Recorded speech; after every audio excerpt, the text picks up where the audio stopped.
You will not laugh. You will not cry. You will learn by the numbers. I will teach you. Alright recruits, gather around for another school circle with Sergeant Gimpy. Today's lesson is going to be calling in off-board artillery. To call in off-board artillery, you need a leader or scout to call in the fire mission. In our example here, Major Hawkins is going to attempt to call in a fire mission against these two German half squads over here. To do so, he's going to take and place a spotting round within his line of sight anywhere that he would like. So let's say that he places a spotting round here on the southernmost German half squad. At this point, you have to determine the direction and the drift of the spotting round to see where it ultimately lands.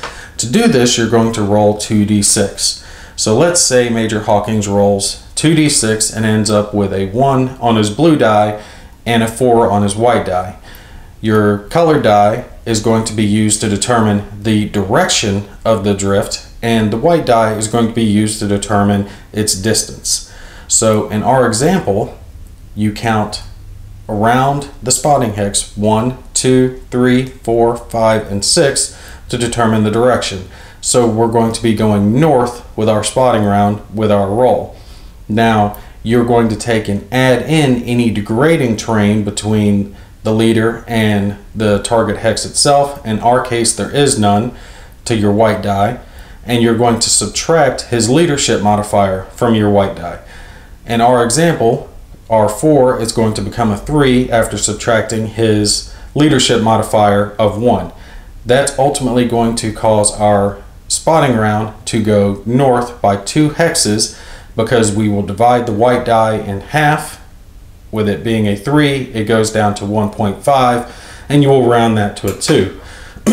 At this point, if the spotting round had landed somewhere outside of our leader's line of sight, you would simply place an ops complete marker and the impulse will be done.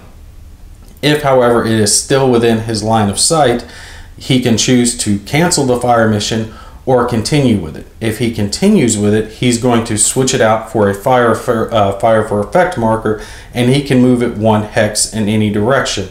So let's say he decides to continue, he will move it 1 hex down. At this point, all 7 hexes, including the hex of the fire for effect marker, will be affected by the off-board artillery mission, and you will take and roll for and or apply damage to any units who enter the hex or are in these hexes for the remainder of the turn. That concludes this lesson. Dismissed.